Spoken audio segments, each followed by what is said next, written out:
नमस्कार, मैं श्यामगिरी। आज के कार्यक्रम में आप सभी दर्शकों का स्वागत है।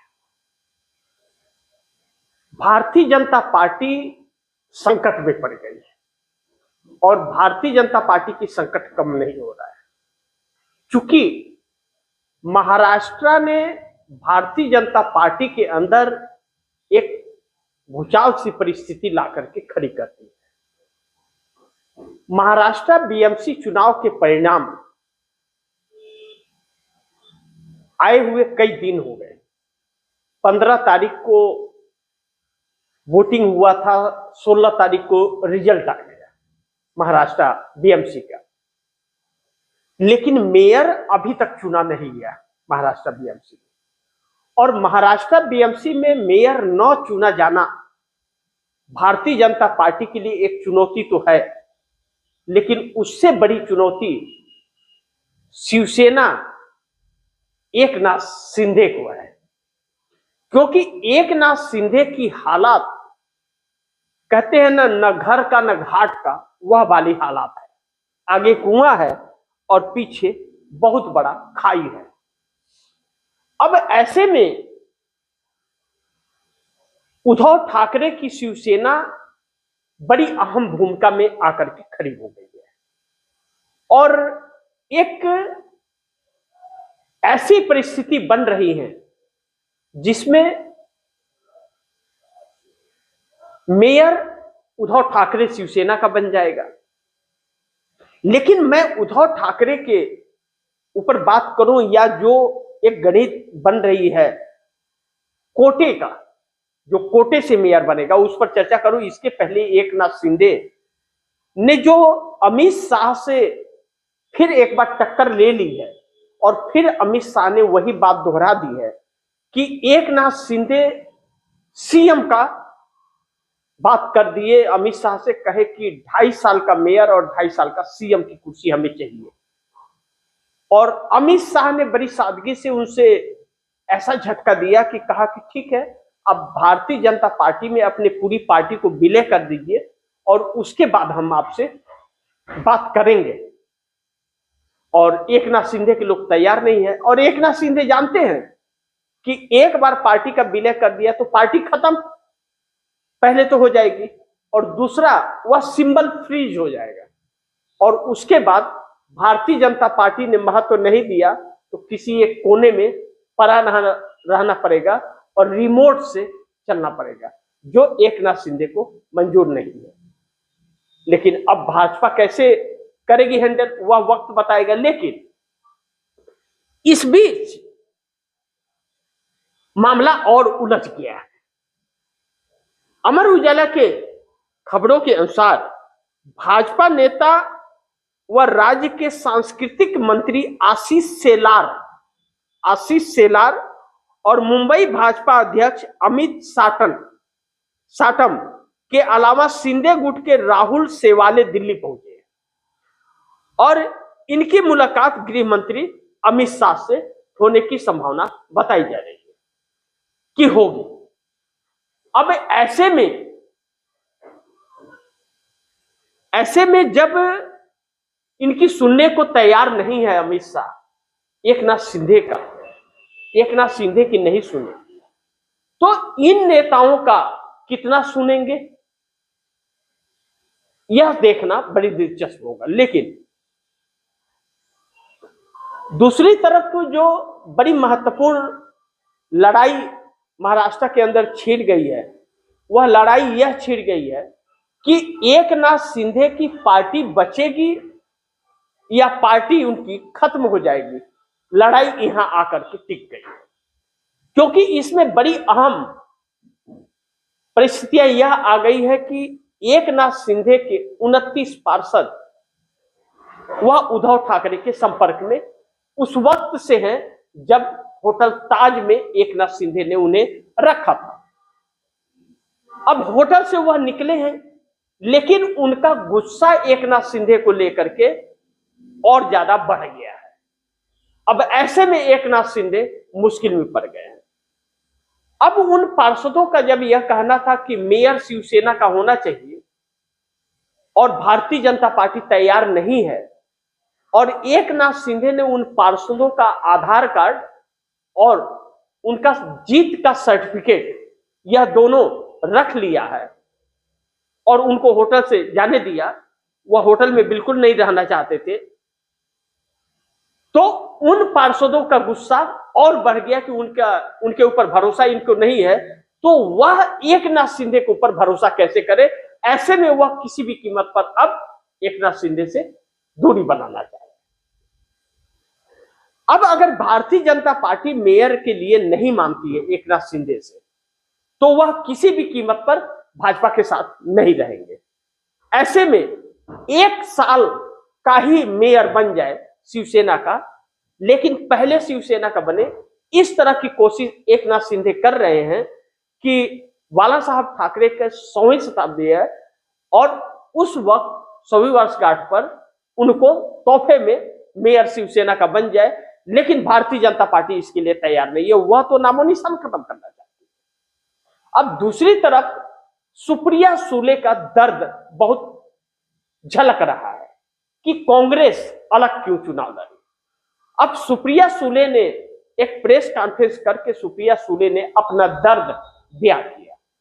पत्रकारों के सवालों का जवाब सुप्रिया सुले के पास नहीं था कि शरद पवार एनसीपी या अजित पवार एनसीपी का प्रदर्शन बीएमसी चुनाव में इतना पुअर कैसे हुआ, लूजर कैसे साबित हो गए। लेकिन अजित पवार हो या शरद पवार हो, दोनों को जनता ने एक ही तराजू पर तोड़ दिया कि आप विश्वास के लायक नहीं हो। ऐसे में अजित पवार को 3 और शरद पवार को 1 पार्षद मिले हैं। अब इस शरद पवार और अजित पवार न 56 में न 56 में, न इंडिया गठबंधन के लिए जरूरी है न एनडीए गठबंधन के लिए जरूरी है। अब यह अलग थलग पड़ गए हैं। ऐसे में सुप्रिया सुले ने यह कहा कि कांग्रेस अगर साथ में चुनाव लड़ी होती गठबंधन में, तो फिर प्रदर्शन कुछ और होता, परिणाम कुछ और होता। लेकिन कांग्रेस ने अब क्षेत्रीय दलों का साथ छोड़ दिया है और एकल चलो की राजनीति पर कांग्रेस काम करने लगी है। सीधा मुकाबला भाजपा से कर रही है आर पार का, क्योंकि यही क्षेत्रीय दल थे जो थे तो साथ कांग्रेस के, लेकिन कांग्रेस की ही खिंचाई कर रहे थे और यही दल पर्दे के पीछे से नरेंद्र मोदी सरकार को सपोर्ट कर रहे थे, जिसके वजह से बार बार सत्ता परिवर्तन का प्लान जो था कांग्रेस का वह खत्म होता था और कांग्रेस जो भी योजना बनाती थी वह मोदी सरकार को पता चल जाता था। ऐसे में साथ छोड़ दिया तो जनता ने भी क्षेत्रीय दलों का, शरद पवार जैसे लोगों का साथ छोड़ दिया और परिस्थिति इस हद तक आ गई कि मात्र 1 पार्षद हुआ। अब एकनाथ शिंदे का वजूद बचेगा या खत्म हो जाएगा, लेकिन इंडिया गठबंधन का मेयर बनने की संभावना अब बढ़ गई है, क्योंकि SC/ST कोटे पर अगर मेयर की कुर्सी जाती है तो SC/ST कोटे से 2 पार्षद उद्धव ठाकरे के पास है, भाजपा और एकनाथ शिंदे के पास नहीं। फिर बहुमत साबित करने की परिस्थिति इस हद तक नहीं आएगी। अब ऐसे में उद्धव इंडिया गठबंधन मजबूत लग रहा है। लेकिन दूसरी तरफ नीतीश कुमार की जो हालात है, बिहार के अंदर नीतीश कुमार की जो योजना है, नीतीश कुमार की योजना ने भारतीय जनता पार्टी को बुरी तरह से चौंका दिया है। भारतीय जनता पार्टी ने नितिन नवीन को राष्ट्रीय अध्यक्ष तो बनाया है, लेकिन नितिन नवीन कितना कारगर साबित होंगे यह आने वाला वक्त बताएगा, क्योंकि पश्चिम बंगाल और आसाम की जिम्मेदारी उन्हें दी तो जा रही है, लेकिन वह तो बात की बात, लेकिन बिहार क्या नितिन नवीन बचा पाएंगे, यही बहुत बड़ी चुनौती है। क्योंकि नीतीश कुमार 122 के मिशन को पूरा करते हुए 130 एमएलए तक पहुंच गए हैं।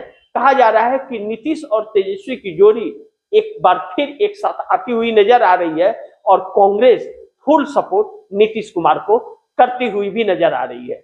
ऐसे में नीतीश कुमार ने भारतीय जनता पार्टी को और तब चौंका दिया जब आरसीपी सिंह की एंट्री के लिए हरी झंडी दे दी।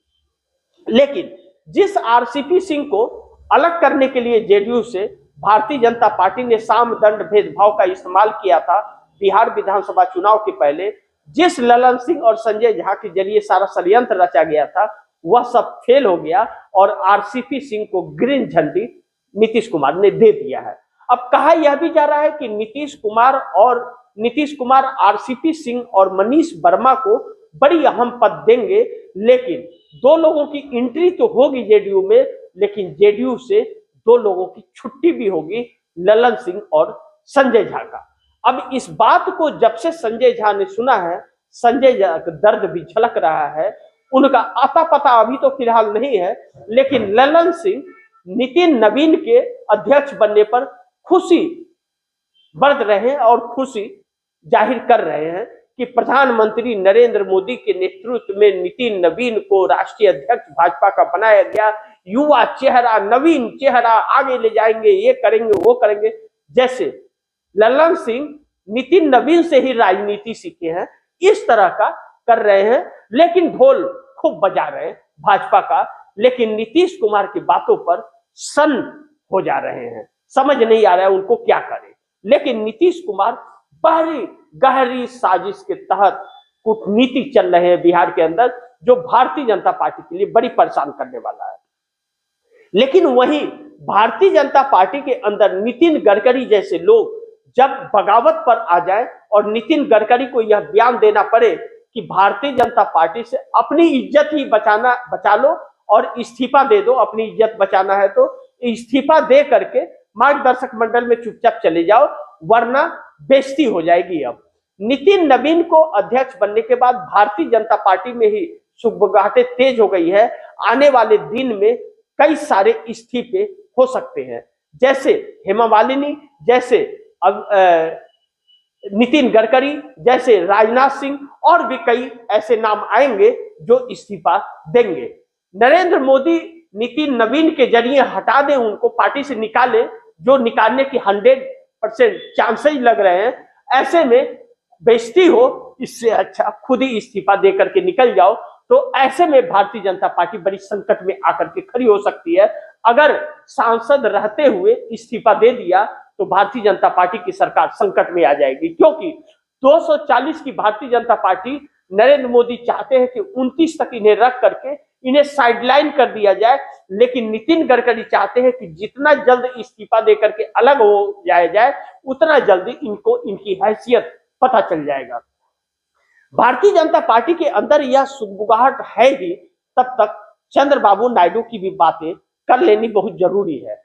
अमेरिका द्वारा लगाए गए टैरिफ के बाद में चंद्रबाबू नायडू की मुश्किलें लगातार बढ़ती हुई नजर आ रही है। शेयर मार्केट जिस तरह से धराशाह हो रहा है और आईटी सेक्टर बैठ रहा है, चंद्रबाबू नायडू की मुश्किलें और बढ़ती जा रही है। जो आईटी सेक्टर बैठ रहा है या लोगों के रोजगार आईटी सेक्टर से जा रहे हैं, वह इस बात के संकेत है कि नरेंद्र मोदी की गलत नीतियों की वजह से और अमेरिका द्वारा लगाए गए टैरिफ की वजह से यह सारी चीजें हो रही हैं। लेकिन चंद्रबाबू नायडू जो आईटी सेक्टर का हब आंध्र प्रदेश के अंदर बैठा रहे हैं या आंध्र प्रदेश को जो डेवलप कर रहे हैं, उसे आईटी हब बनाना चाहते हैं। ऐसे में वह हब तैयार होने के पहले, वह सारी व्यवस्थाएं बनने के पहले ही ध्वस्त होती हुई नजर आ रही है नरेंद्र मोदी की गलत नीतियों के कारण। इसलिए चंद्रबाबू नायडू भी कहीं ना कहीं अब नरेंद्र मोदी से मनमुटाव बढ़ता जा रहा है, वह नरेंद्र मोदी से दूरियां बनाते हुए नजर आ रहे हैं।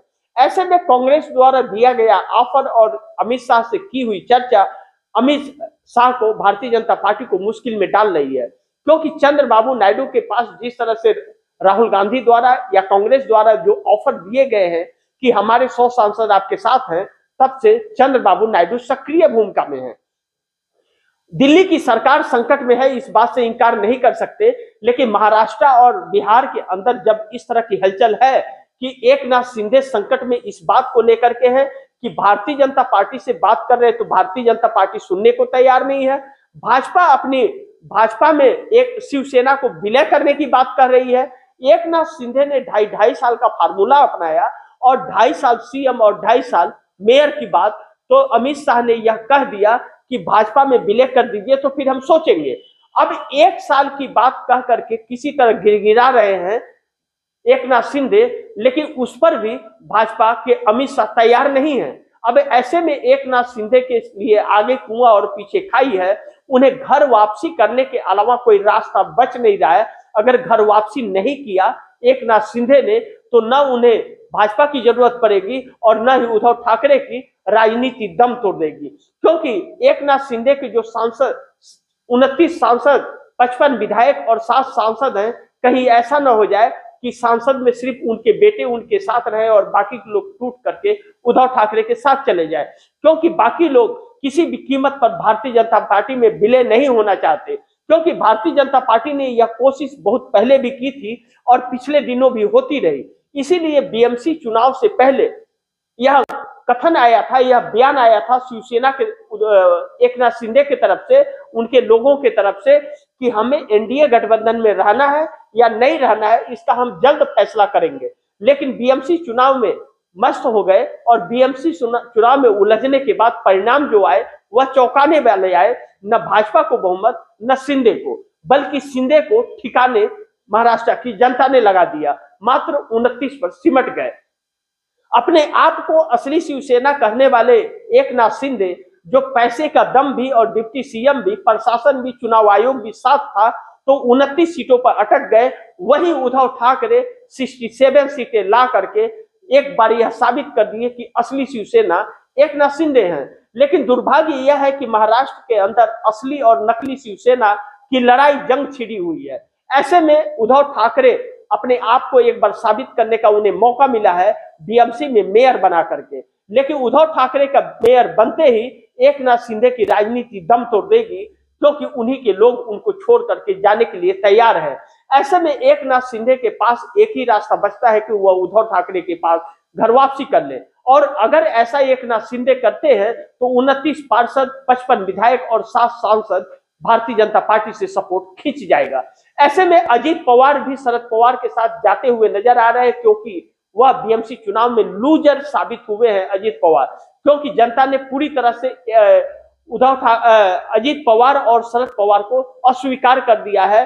3 अजीत पवार को और 1 शरद पवार को मिला है। ऐसे में अजीत पवार और शरद पवार एक होते हैं तो भारतीय जनता पार्टी से 45 विधायक, 1 सांसद उनसे दूर हो जाएगा।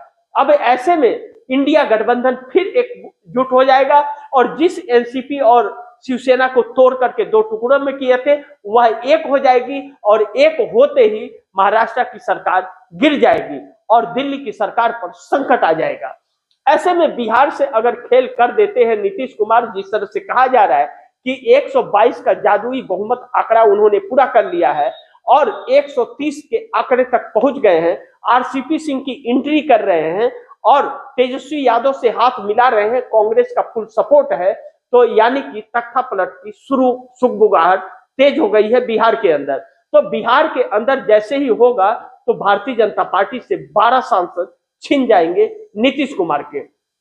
ललन सिंह जो नरेंद्र मोदी, अमित शाह की गोद में खेल रहे हैं, ललन सिंह के सामने कोई रास्ता नहीं रहेगा मोदी के पास रहने के लिए, मजबूर हो जाएंगे नीतीश कुमार के साथ जाने के लिए, क्योंकि ललन सिंह के रहने से मोदी की सरकार नहीं बचेगी। नीतीश के बाकी सांसद चले जाएंगे तो मोदी सरकार डगमगा जाएगी, क्योंकि चंद्रबाबू नायडू भी निगाहें लगा करके बैठे हुए हैं। ऐसे में नीतीश कुमार के 12 सांसद और एकनाथ शिंदे के 7 सांसद, अजीत पवार के 1 सांसद, यानी कि 20 सांसद और 18 सांसद चंद्रबाबू नायडू के, यानी कि 38 सांसद एक साथ नरेंद्र मोदी का साथ छोड़ते ही ना महाराष्ट्र में सरकार बचेगी और ना दिल्ली की मोदी सरकार बचेगी। फिर जो खेल होगा वह मोदी के लिए बड़ी मुश्किल भरा होगा, कांटों भरा होगा और फिर भारतीय जनता पार्टी का सत्ता में वापसी मुश्किल हो जाएगा। बाकी के दल भी छोड़ करके इंडिया गठबंधन का दामन पकड़ते हुए नजर आएंगे। बस शुरुआत की जरूरत है और वह शुरुआत महाराष्ट्र पहले करता है या बिहार पहले करता है, देखना यह महत्वपूर्ण होगा।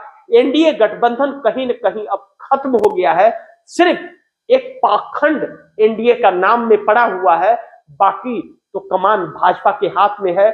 और लेकिन भारतीय जनता पार्टी पूरी तरह से टूट चुकी है, गठबंधन टूट चुका है। कहते हैं ना, रस्सी जल गई लेकिन ऐंठन नहीं गया। इसी हालात में इस वक्त भाजपा है, अंदर भी जंग और बाहर भी जंग ही जंग है, लेकिन फिर भी भारतीय जनता पार्टी की अकड़ नहीं जा रही है। देखना यह महत्वपूर्ण होगा कि कब तक और झेल पाते हैं।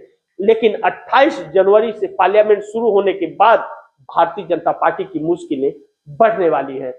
बस इंतजार कीजिए, कुछ क्षण की बात है, सब कुछ सामने आ जाएगा और दिल्ली में बैठकों का दौर जारी है।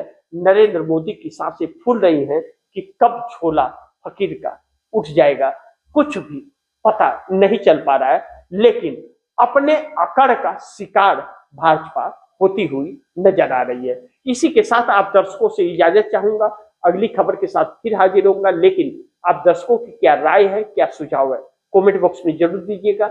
इस खबर को ज्यादा से ज्यादा शेयर कीजिएगा, अपने दोस्तों को भी कहिएगा आगे शेयर करें। आपने अगर चैनल को सब्सक्राइब नहीं किया, सब्सक्राइब कर लीजिए, अपने दोस्तों को भी कहिएगा चैनल को सब्सक्राइब करें। मिलते हैं अगली खबर के साथ, तब तक के लिए नमस्कार।